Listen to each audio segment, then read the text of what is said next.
Supposing a country 7 times smaller than its neighbor is faced with the choice. Either you surrender or you fight for your freedom till death. What will we do? I ask myself this question. And my belief is, La ilaha illallah, there is no God but one. And we will fight. And when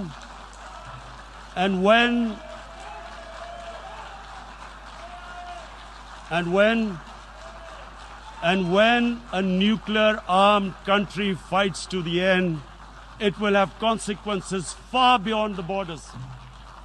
It will have consequences for the world, which is why I repeat I'm here. Because I'm warning you, it's not a threat. It's a fair worry that where are we headed? And I've come here to tell the UN, you've got to, this is a test for the United Nations. You are the one who guaranteed the people of Kashmir the right of self-determination. They are suffering because of that. And this is the time.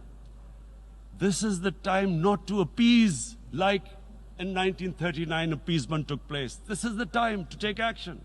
And number one action must be that India must lift this inhuman curfew, which has lasted for 55 days. It must free all political prisoners, and especially those 13,000 boys that have been picked up. Parents don't know where they've disappeared. And then the world community must give the people of Kashmir their right of self-determination. Thank you.